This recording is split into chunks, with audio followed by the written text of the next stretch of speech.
Clemson Blue Cheese has been a tradition for South Carolina families for decades. I'm speaking with Andrea Meadows of Clemson University because this product is undergoing somewhat of a renaissance. Andrea, why is there all this interest in Clemson Blue Cheese?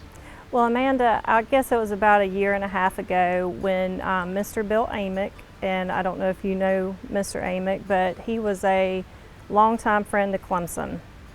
He was a Board of Trustee member for 30 years. He was an emeritus trustee and also an alumni of Clemson. And he just had a strong passion for seeing the Clemson Blue Cheese product, which is a legacy product for Clemson, expand not only in the state of South Carolina, but regionally and nationally from a distribution standpoint. And he is really the one who partnered with my supervisor, Brett Dalton, who's the Vice President for Finance and Operations, to bring about this re-energizing of Clemson Blue Cheese and the product. And so how did y'all go about finding a partner so that you could expand the production of this cheese?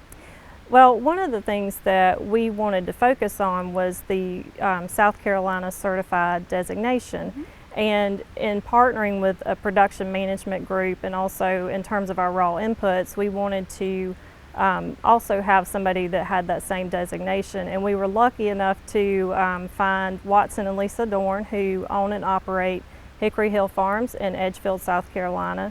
And we brought them on board almost a year ago today.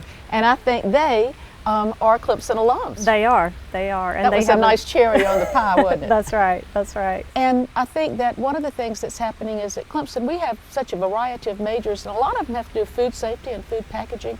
Are some of those students going to be able to learn from this new production that's going on here?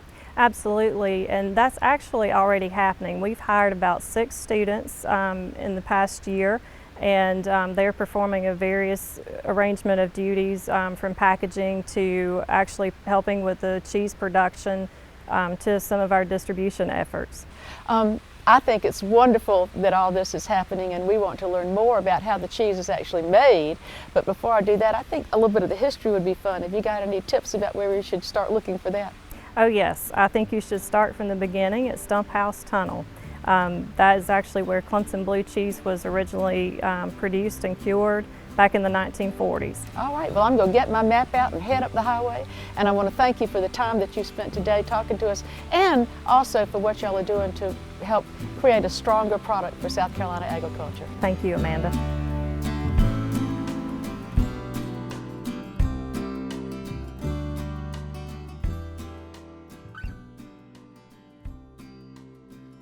Watson Dorn, you're the owner of Hickory Hill Farms, and y'all supply all the milk that's used to make Clemson Blue Cheese. And I'm wondering why we are up here in Oconee County at Stump House Tunnel. How does that tie in with the story? Well, this is where Clemson Blue Cheese started in 1940. Dr. Paul Miller, dairy science professor at Clemson, found out that this is the perfect humidity, the perfect temperature year-round to age Clemson Blue Cheese. So in 1941, this is where Clemson Blue Cheese began. And it was aged here for about 18 years, at which time we moved it to campus. And we have state-of-the-art coolers there on campus now for the aging process.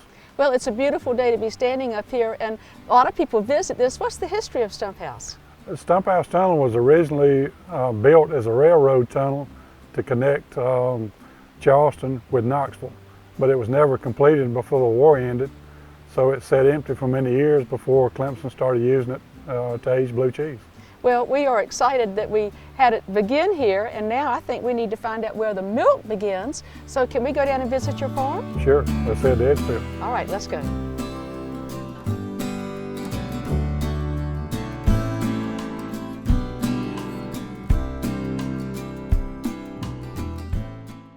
Watson, here we are in a new situation for me. This is our milking parlor. This is where we produce milk here at Hickory Hill Farm. And how do you treat these cows so that when they come in here, you get this milk that can then be turned into the Clemson Blue Cheese? Well, our cows are out on grass 365 days a year. We bring them in to be milked twice a day. We actually milk at 2 o'clock in the mornings and 2 o'clock in the afternoons. And in addition to their grass diet, We have a nutritionist that comes in about every 2 weeks and designs the complete ration for these cows so they have access to feed 24 hours a day. I've never seen silos that are down in the ground like you have here. What's the advantage of that? We can put up a lot more silage with the pit silos. We put up about 4,000 tons a year, so it's a lot easier for us to get silage in, get that out, and make just as good a quality as if we had the uprights. Do cows eat silage all year or just in the wintertime? They do. Our nutritionist uses the corn silage throughout the year. And what do you add to that sometimes as she tweaks it for you? Right. The cows are basically lactating mothers, so they need additional protein, they need additional energy. So we add that additional protein and energy through supplements. One of the supplements I thought was pretty interesting. It sounds like they kind of have their glass of Florida orange juice every day too. Right. Yeah, we use citrus pulp, which is everything but the orange juice. Whenever they make orange juice, they squeeze all the juice out, and the citrus pulp is dried, makes a really good additive for the cow's diet to help balance their ration. Now, once the milk is been taken out of the cows here, what happens to it before it goes to Clemson? We carry it to our small bottling plant about a quarter of a mile down the road. We do a low temperature vat pasteurization, and then we load it on our bulk truck and carry it to Clemson. So it's basically going from the cow to Clemson cheese vats within about 5 hours. And as I understand it, it doesn't have that process whereby it's homogenized. The Right. cream rises to the top. Exactly, exactly. Watson, now that we've got this milk loaded on the tanker, I'm going to head up to the hill and see how at Clemson they turn this into that delicious blue cheese. Sounds good. Make sure you try some of the curds before they hoop the cheese. Well, I can't wait for that experience.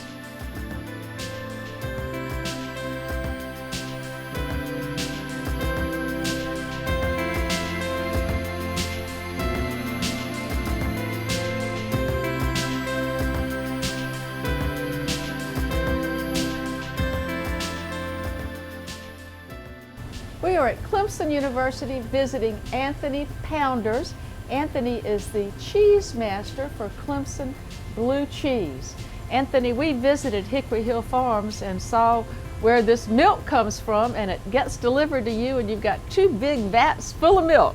Now, how are we going to turn that into cheese? The first thing we do is we gradually heat the milk to 72 degrees, and then at that point we'll put our cheese culture in, and then eventually we'll add our blue mold into the milk.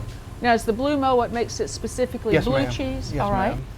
And at that time we'll add rennet. And what the rennet does to the 298 gallons of milk that we actually get, it makes it coagulate, and that makes that whole vat like a big bowl of Jell-O. Kind of sets up. Yes, ma'am. All right. Yes, ma'am. And then after about an hour, we'll take our cheese knives. We got a horizontal knife and a vertical knife, and we'll cut that vat, and it looks like it's little bitty tiny marshmallows. And that's what I got to taste. That's cheese curds. Yes, ma'am. The Yes, famous ma'am. cheese curds we always hear about. Yes, ma'am. And they're delicious. Yes, ma'am. But they don't taste like blue cheese. No, ma'am. Not at that point in time. Uh-huh. They just kind of bland. They just. Yeah.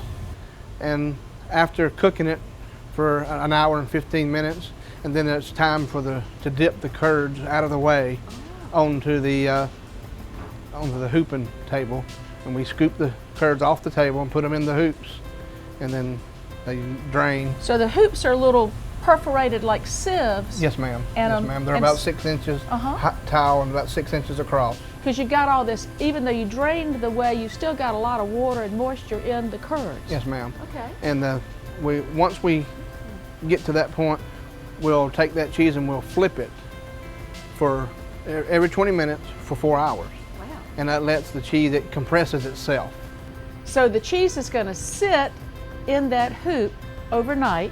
Yes, ma'am. And then what are you going to do to it? The next morning we'll come out and we'll unhoop, roll it in salt, and stick it in our 6-day cooler at 52 degrees.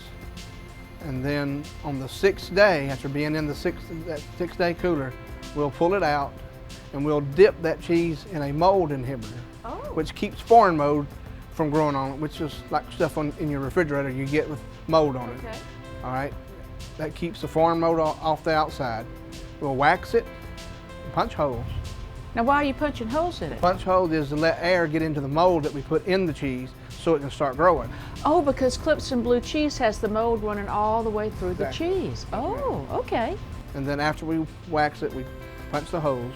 Then we stick it in a 5-week cooler, same temperature, 52 degrees. And after 5 weeks, we'll take it out of that particular cooler, strip the wax off of it. If there are any foreign mold growing on the outside, we'll take a small sandwich knife and knock the mold off of it. And then at that point in time, we'll put it in a vacuum bag and we'll take it back to our 4-month cooler. And the temperature drops from 52 degrees, anywhere from 35 to 40 degrees back there. Because what that does, it actually slows that mold down when it's growing. In the 52 degrees, you know, it's got lots of air and it's really taken off. So the aging process lets that wonderful flavor move throughout the whole big round of cheese. Yes, ma'am. All right. And then after that, I think total of 6 months, what can we do then? What we do is we'll bring it out. There again, we'll cut the bag off of it. Any foreign mold that we see on the outside of it, we'll scrape it down, make it look nice and pretty. Then we'll slice it and package it for sales. And you said that there are some things you do too to be sure of quality and that there are no pathogens or anything. Yes, a lot ma'am. of quality control. At 3 months, we take our quality control, what I call quality control, for our, you know, bad bugs, you call it. And once I get a clean bill of health back from each lot of cheese, then it's okay for sale. And you've been involved in making this cheese for how long now? Right at 18 years. And you said that every vat is a little bit different. Oh, yes, ma'am. It's just like someone trying to make 2 cakes exactly alike. I mean, you can have the same ingredients, but they're not going to turn out the same. But I know one thing is you don't let any Clemson Blue Cheese go to market unless you think it is worthy of the name. That's correct. Well, we appreciate the time and patience and care that you put into making this cheese, and I want to thank you for sharing the process with us today. Well, you're welcome.